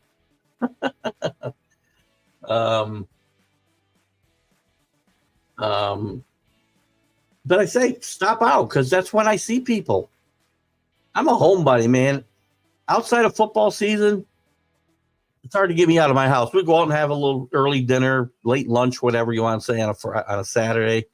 Or I'm here, man. I don't. So have fun. That's why I do it. Reconnect people. Certainly not about not spending money. I would spend no money. I spend more money on freaking nonsense than the ticket costs. Although it did cost a lot more this year. Anyway, what were we talking about? 10 o'clock. What other topics you guys got to get into here? What do you got? Oh, yeah, that's just Mark. And good. By the way, good morning, Mark. Jesus Christ. Good morning, Mark Robertshaw. Good to have you with us today. I hope you're doing well. You actually came up, you and GT, Guy, sorry. Kevin informed me that your brother doesn't like to be called GT. I always call him GT when I do communicate with him on Facebook. But you guys came up in our conversation the other night a lot. How much you like hanging with you guys and whatnot, and talking about people. He doesn't get to see. I see a lot of people. I don't see you as much as I used to, Mark, but I still get to see some people. I've never felt you were a cheapskate. Well, I'm not. Believe me, I should be. If I was a cheapskate, I'd be retired long ago. I'd have retired at 58 like my brother. In any event, what else is going on around the world of the NFL? Since we're talking about this, and then we'll get into some games. Maybe I'll pick the game. I'll pick these atrocious games. Oh God! Is there any news of importance? The Jaguars, after an ugly injury for Lawrence last Monday night, I was watching that game in a hotel bar, by the way, as I was away working for the week. He is expected to start today, so that's an interesting development there. Saints expect Carr to play. Refs under scrutiny for multiple non-pass interference calls, to go to Kenny's point earlier. Ridiculous nonsense. Flacco to start for the Browns, it looks like, instead of Thompson, the rookie, who was in concussion protocol last week. No projected cap yet. Eagles' big Dom bumped to the bench after the scuffle, as Rick brought up last week. Very interesting situation. I thought he was a coach. And after the game, I learned he was a chief of security for the team, and he cannot be on the sideline for the Cowboys game today. And the offensive coordinator for the Vikings, Wes Phillips, arrested Friday night, charged with a DUI. See how that affects. I'm thinking about, talking about the, Rick, I want to get your opinion on this. We see this all the time. Bailey Zappi has a really good game, actually a really good first half last week, or Thursday night. Last week he was awful, by the way, awful. But these guys have one good game, two good games, and now we're going to change all our quarterback plans because here's our guy. And how many times have we seen this not happen? Happened with Fitzpatrick all the time. Ryan Fitzpatrick, he'd look good, and we got a quarterback. We saw it with Minnesota recently, where they pick up Josh Dobbs. He has two good games, and we don't need Kirk Cousins back. We don't need to look for other quarterbacks. We got our guy right here. Well, he didn't know the plays. Worst thing he ever did was teach him the plays. The NFL jumps to conclusions so fast. Fans, yes, for sure. That's our guy. And even organizations who should know better. You have to see, we talk about crapshoots at college. At least you've got a body of work there. You got Josh Dobbs, who's traveled and been on or in camp for 7 different NFL teams. Do we think all of a sudden he's Patrick Mahomes because he has a good game? He didn't know the plays. He just went out there and winged it. And who did they play that day? I don't remember. The Saints, that big day he had, Rick. Do you think in any way, shape, or form Josh Jacobs is the future of the Vikings? Based on what you've seen so far? I don't care if he played great the last 5 games. Not enough of body work for me to say that's our guy.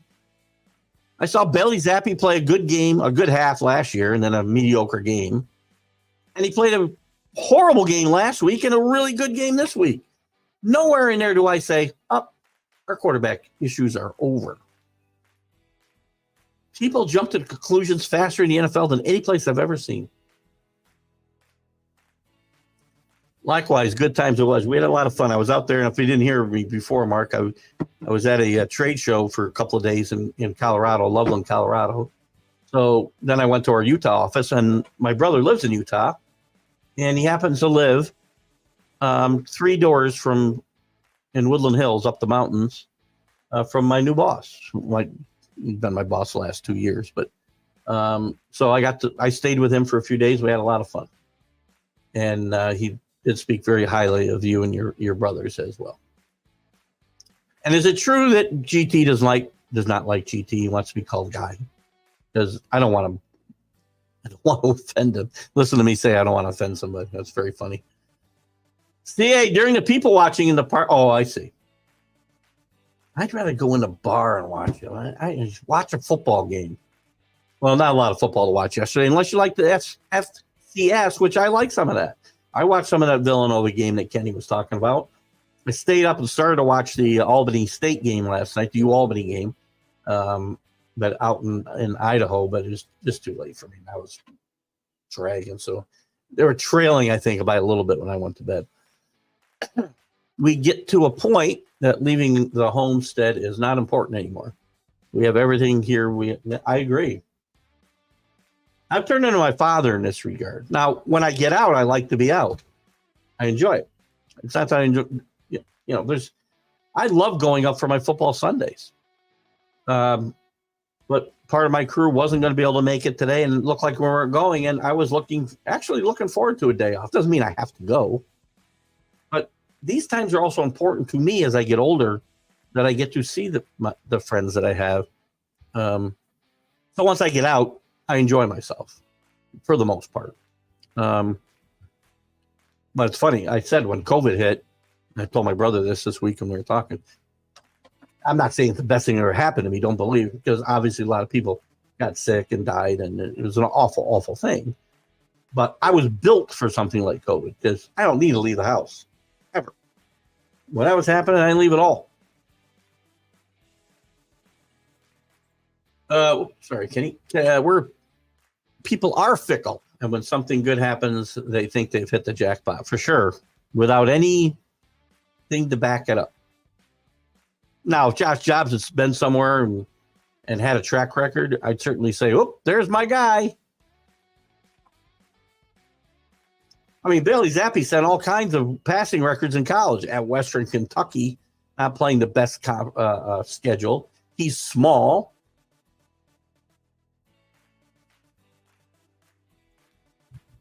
Not so fast, my friend. I love that line.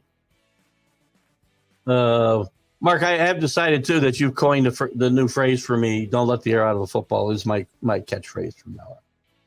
So I'll give you the credit, because I realized how much I said that last week when you said that in quotations for me. But don't let the air out of football. That came up in conversation forever. We talk about all these bad acts. Every time we talk about a bad act in sports, that's my thing. Don't let the air out of football. You can kill 2 people in the NFL. You can have inappropriate sexual contact with 20 to 60 women. You pick a number from the pig in Cleveland. You get to come back and play for a record contract. Don't let the air out of football, because the NFL is going to suspend your ass.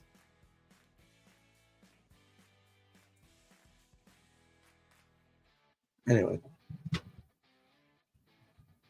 Okay. Well, so I'm okay then. All right. I don't know where my brother got the idea that he didn't like it. But that's we might have been like a half a bottle of Jameson at that point. No way Dobbs is better than Clemens. I mean, Rick, let me take this a step further. And let's say Cousins can't come back for whatever reason. Wants to sign somewhere else. The injury doesn't heal correctly. Would you really feel comfortable moving forward with Josh Dobbs? So let me put you on the spot a little bit more. I would not be. I'd be bringing in another quarterback. And if Josh Dobbs amounts to something, great. But the fact that he's been involved in 7 different NFL teams tells me he can't play. Now, maybe he's a good backup quarterback and a good change of pace off the bench. And if that's the case, don't teach him the plays. Because as soon as he learned the playbook, his play went downhill. So anyway, I'd like to get your opinion on that. Let me look at the games today. I'll pick the games. I don't want to. By the way, Rick, how's it? And I know Drew's away. We're not going to get Drew for a couple of weeks, but he busts my ass every week for taking the Patriots because, I have a lot of respect for Drew, but he belittles me because I don't think he understands what true fandom is. I'm never picking against my team. Rick, I don't know if you ever pick against the Vikings. I'd like to know that question too. I want to know if you ever pick against the Vikings. If I'm in a pool that's worth money, I don't pick against my team. I'm never rooting against my team, ever. Never putting myself in a position to root against my team.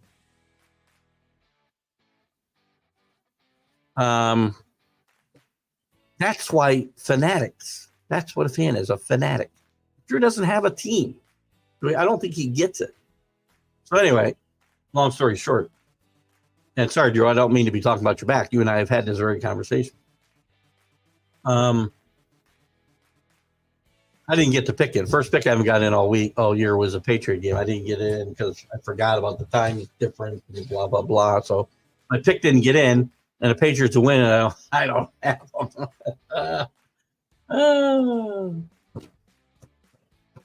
Got to go and get stoned. All right, well, Kenny at least got his priorities in order today. So thanks for having me, Kenny. Great job participating today, as always. Love to have you with us, with all my perf brethren and the others. Thank you for coming in. We got about 18 minutes left, guys. We have been all over the map today. So the stream of consciousness tag fits perfectly for today's game. I still want to get to, I don't even know if we're going to pick we'll look at the big games in the NFL. I just don't care about the rest. Well, maybe we'll look around the standings. Maybe we'll do that. And I want to take a quick look at the college basketball. We will have Jim Beringer in next week, probably update us on some hockey news, hopefully live. We had a problem with the tape he provided me with last week because I couldn't really access it correctly. And he was on a college football huddle yesterday show, so we couldn't get him back here today. Cousins will lead the Vikings for at least the next 2 seasons. That's quite possible. And I'm assuming the never is you would never pick in a pick'em pool. You would never pick against your Vikings. And again, I cannot convince Drew. I wish he was here today, so we could have this debate. I don't think he gets it. Especially in a league that has no money involved, no anything except bragging rights. I'm not picking against my team, ever. Anybody else out there? Mark's a true Dolphin fan. Yeah, you're a true, I think, Texans. I'm going to say Texans fan.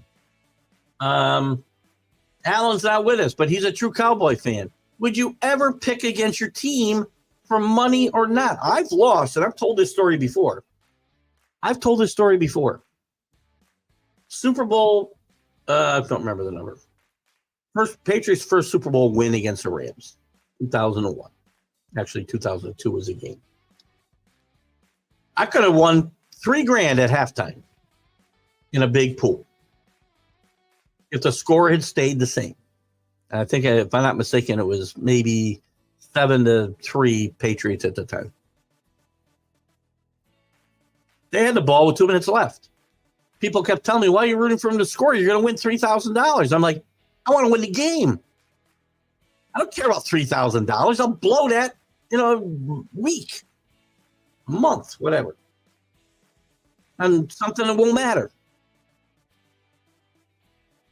I didn't know I was going to win 6 Super Bowls. It might have been the only one I could have won. I'm rooting for a touchdown, not even a field goal.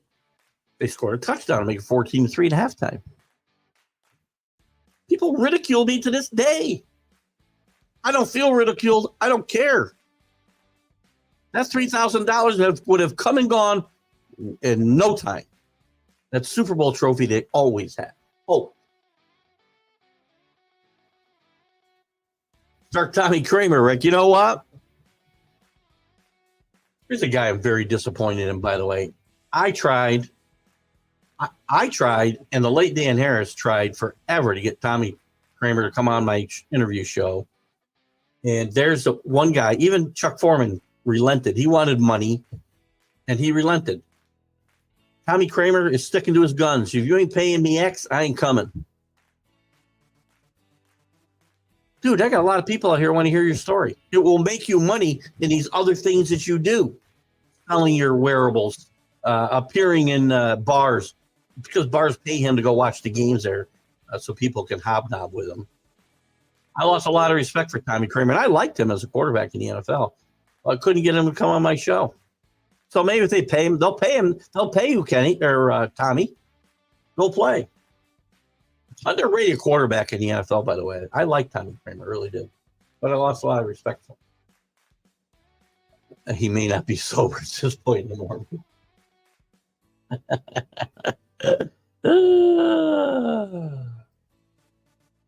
Oh, gosh. I would like to have interviewed him. Let's look around the NFL quickly. Not going to get the. I want to talk a little college basketball. You guys have any thoughts on the early season college football or college basketball? Get them in your head. I don't even want to get into the NFL. Miami's got a 3-game lead on Buffalo. They're playing today. Buffalo's playing for their playoff lives, but you still got a bunch of teams. The Giants don't even feel like they're eliminated yet. So the Dolphins are controlling the East.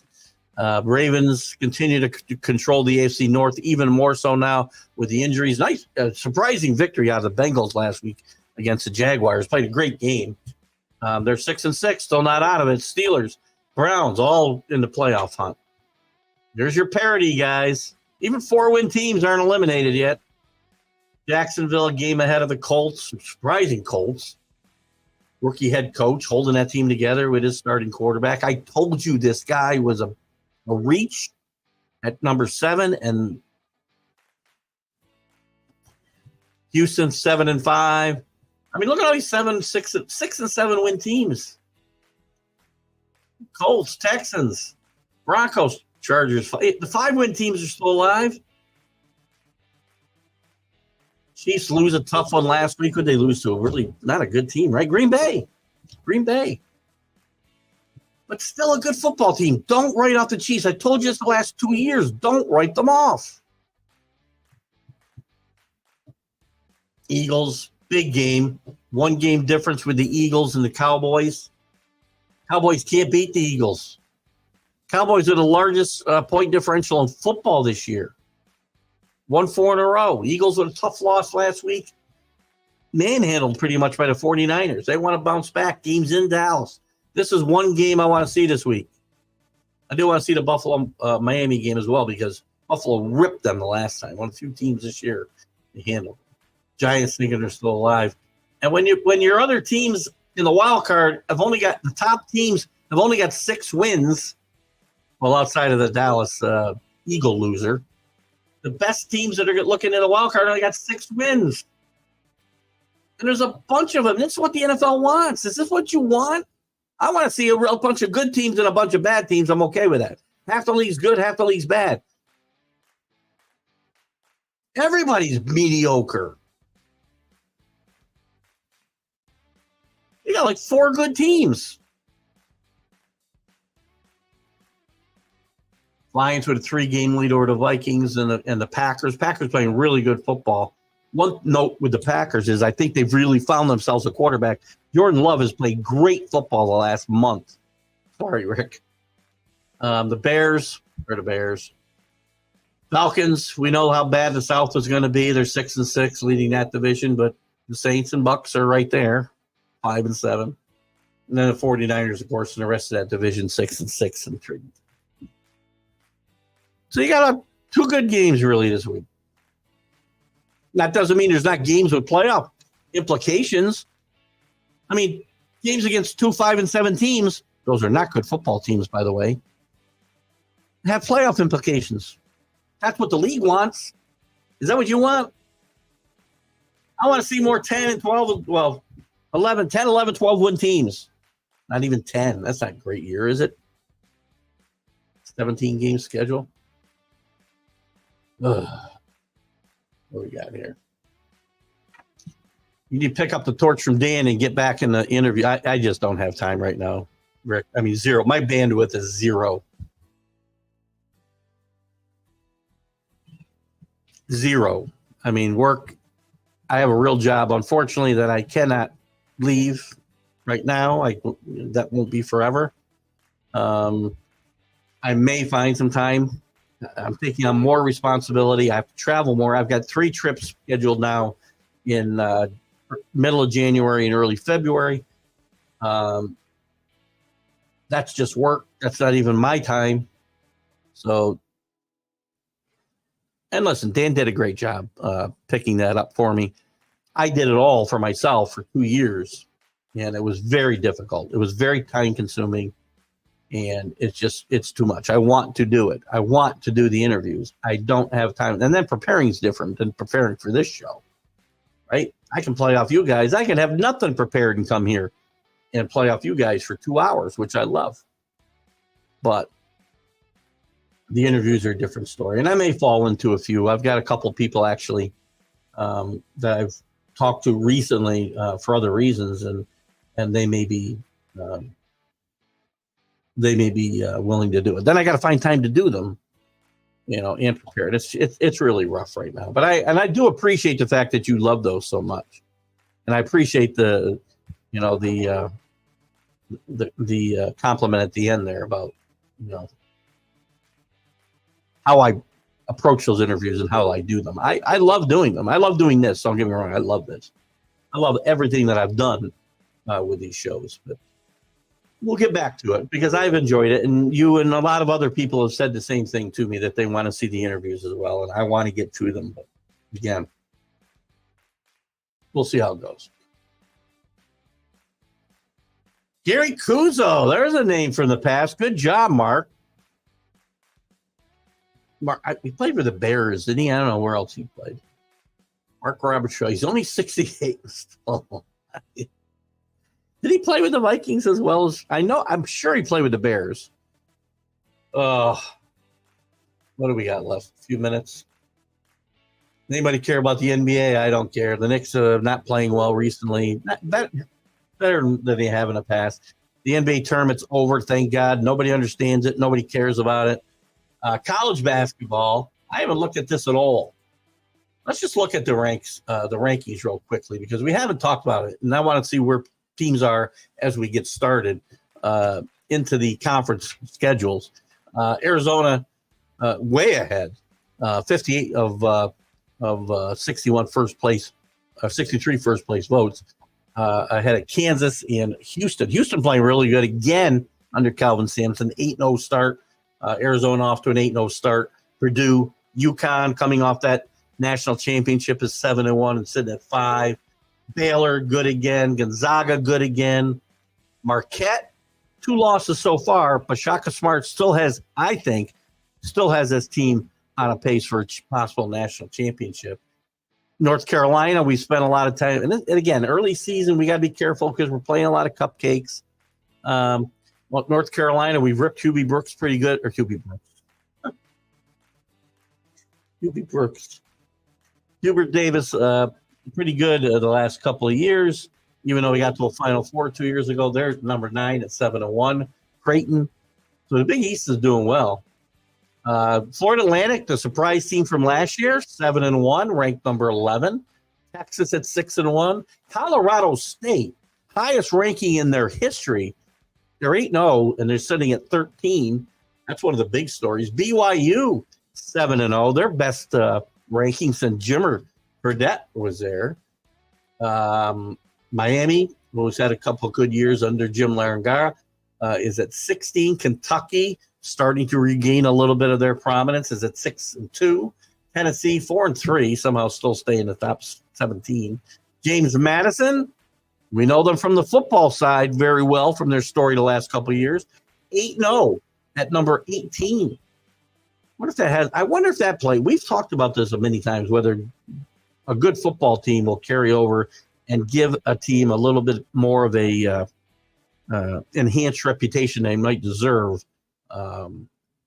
Maybe that's the case in James Madison's case here. I don't know. Oklahoma 7-0, Illinois 6-1, Texas A&M under Buzz Peterson 6-2, Duke 5-3. They dropped 15 spots this last week with a couple of losses. John Shire had a very up and down first year last year, and I think they need to get it together.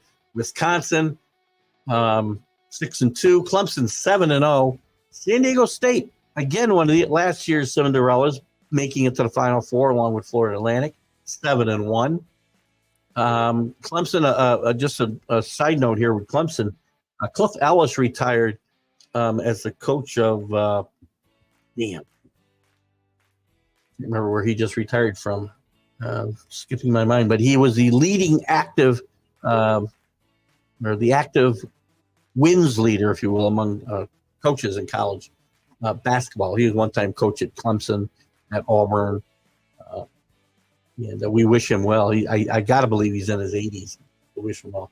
Teams just missing out, Tony Bennett's Virginia team, Ohio State, TCU, Northwestern, and a bunch of others. Some that have dropped out of the rankings. Villanova struggling the last couple of years since Jay Wright left, Mississippi State, and Alabama.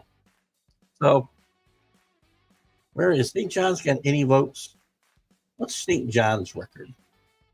Rick Pitino, as we know, is taking over St. John's and giving them. I got to get off of here in 3 minutes, but I'm going to take a quick look at the Big East and see where Rick Pitino is, and we'll get to your final comments, and we'll move on. Rick Pitino has got the team. They haven't played any division or conference games yet. They're 6-2 start. Rick Pitino is going to have this team battling for an NCAA spot this year. You think what you want of Rick Pitino, another guy turns programs around like that, and really good. Excellent. I'd say he's at least 80, given his late 60s stint with the Vikings. There you go. I would say he's in his 80s as well. Rick might have been talking about Tommy Kramer. Amsterdam opened a cannabis dispensary Saturday. Skip Creekside, and you can meet Kenny there. That's awesome. All right. That's too funny, right? Any of you guys want to stop by and have a drink? I'll buy, or our party will be buying. Good to have you with me today. You guys have done a tremendous job today carrying the show. As I was ready for pretty much anything, did a lot of preparation today, but tired. I am going to make it up. I'd have Wednesday back to our regular segment. We'll be back Friday with Are You Serious? And the MLB update. Lots to talk about there. We didn't get into a lot of the MLB news except the big news. And then we'll be back here on Sunday with a stream of consciousness and some guest shots in between. Thank you very much. Rick, Mark, stop out. I'll buy you a beer. Have a great day. Bye-bye.